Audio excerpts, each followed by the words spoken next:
It's loud in here today. For the birds. Yeah, the birds make stressing out. So what I'll do is I'll describe the basic 5-minute routine to you. And what I did is I'm making up handouts for everybody, and it'll describe all these steps too, so you don't have to memorize them now. You'll have it all written, but just so that you can see it, it's easier to associate it when you're reading it. And this is something that you can do so that even if you only have a few minutes with the animal, you can do this, and if you have more time, you can spend more time. So you can build this routine up to be an hour if you want, but you can also just do 2 to 5 minutes. He likes the smell. Yeah. You like jasmine? Not to me though. He's like, smells good. Here, wait. So the first thing I do is just using passive touch. Remember that's just the sustained contact, no pressure, no movement over the base of the skull at the cranium and at the sacrum. So those are the areas where you have nerve trunks, nerve plexus that serve the limbs. You're not going to let me. And sometimes you'll be able to access both, and sometimes if the animal's, wanting engagement or something, you won't. So then you can use one or the other. It's ideal to have both the cranium and the sacrum engaged, but if you only want to do one.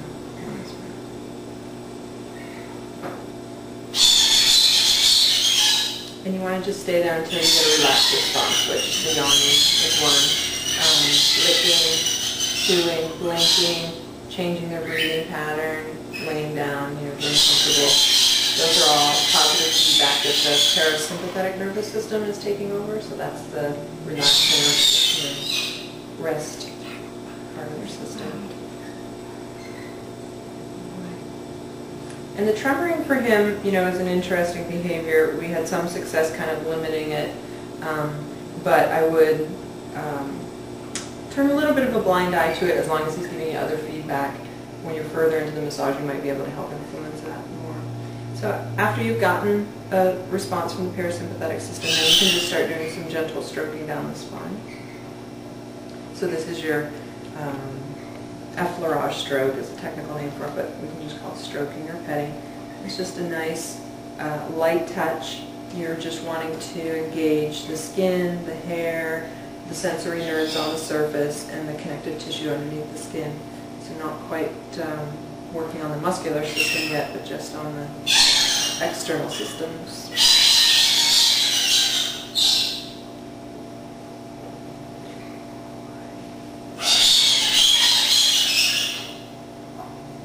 I don't think he wants to relax as much because there's little screamers in there. Yeah. It's not too much But he's beautiful there, now he's going down.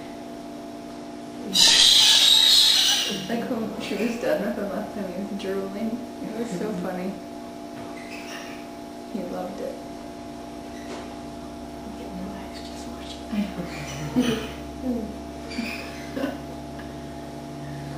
And as you start to get some responses from him and he's starting to relax, then you can start adjusting the pressure of your stroke. If you want to increase the pressure a little bit. And then I'll start to work off the spine, going out towards the outer parts of the body. So I'm still using my effleurage stroke, but now I'm moving into the sets of muscles that are off the spine.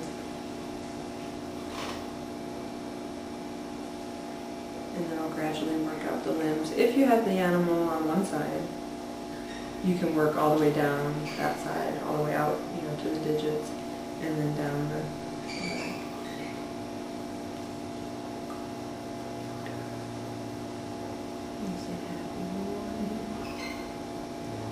If you have them recumbent, like on their sternum, then you can work down both sides of the body simultaneously, but you won't have as much access to the limbs. So if you only have a few minutes, this part is going to be the shortest. You're just going to use your effleurage stroke to kind of touch the whole body, but whatever you can access on the animal. With him, it's great because we can access almost everything. And that's going to probably be all you do if you're limited in time. But then if you have time, you'll just kind of keep adding, going over the same parts of his body with the different strokes, so then you can start to move towards the more kneading strokes.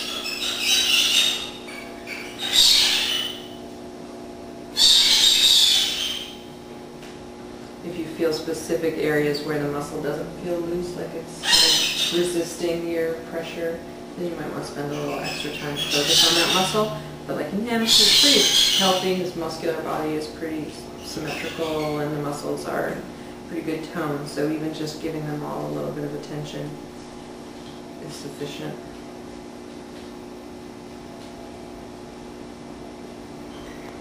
And from the kneading, we'll move to compressions. Just a little in and out pressure. Holly from 37 Gary.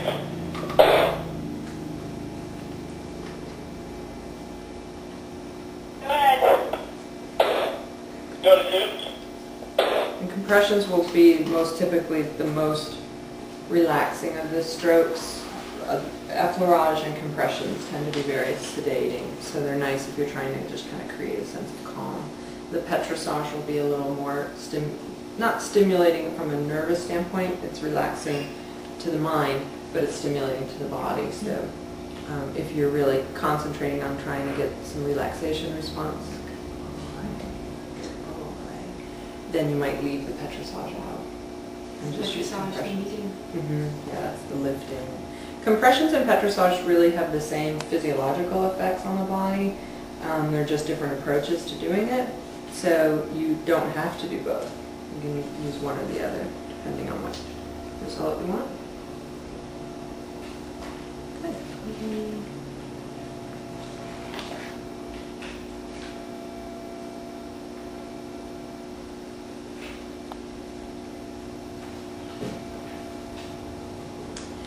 And then after we've done whatever muscle work, then we can go back to the lymph system.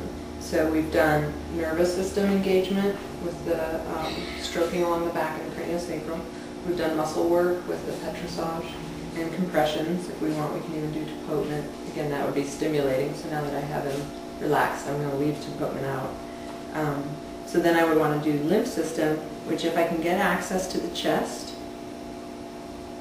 I'll probably get that, yeah. that's just going to be, you know, to the left and right of the sternum, right above where our clavicle is. You can just do little circles with your fingers, which is what I'm doing. And you don't have to worry about, you know, being super accurate. Just do the whole area and you're bound to hit the right spots. There's some nice acupressure points through here too. So if you're just kind of doing the whole area, you'll end up hitting the lymph system and the acupressure points and the little pectoral muscles. And for brachiators, those pectoral muscles are going to be tight, so they'll like it. If you have an animal that is hard to access those points because of biting or any other issues, you can use your toothbrush to stimulate that. She used it yesterday with Cody. He sat up on his hind legs like a little girl. Yeah. She's like, Mandy didn't come over yesterday for it, but she was sleeping on the bench. But Cody did, and of course he would have stayed there like forever.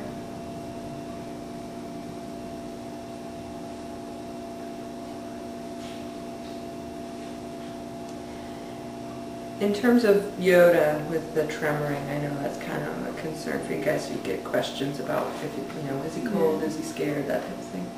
I really think if he's giving you lots of reinforcing feedback that he's relaxed and he's happy and he's comfortable, then it may be a nervous twitch, or it may be his system's way of just keeping him alert enough. So, because they're prey animals, they don't want to be totally zonked out and then get caught unawares. So I wouldn't be overly concerned if you see it a lot, as long as the rest of his body language is saying good things. If it gets where it's increasing in severity or it's becoming more full body tremoring, then you might be concerned that it's something going on in the neurological system. But I think it's just a behavior to help keep him feeling like he's got control.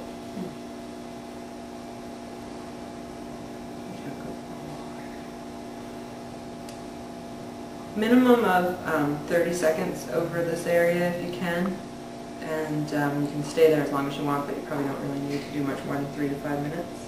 That smells your hands again. And then if you're just doing a basic quick 5 minutes, this would be the end of the physical work, and now you just want to do a nice little closing, and that would just be doing some effleurage over the. they smell. smell. I like it, whatever it is. I'll eat it. It's not food. He's like, yum. You can lick it with your sticky little tongue. So funny when you like how he's grabbing on their hand. He like grabs onto things. Like, well, he loves V8 juice, which I rarely have for him, but when I do, you can give him like a little paper cup and he holds it. And he likes holding on to stuff. Chewing. Chewing on my Are you finger sure it's nail. not over? Are you chewing on my fingernail? 17. There might be little Rafiki remnants on my nails. Because I was working on him. I don't know. He said we're still dry before. That might be why he was so into it. So that would be the basic routine. And if you want, you can even then end on a passive touch. Okay, I'm going to give that number to Peter Cunningham. So you want to do a little bit? We'll maybe turn them over on the other side. You can do the other side.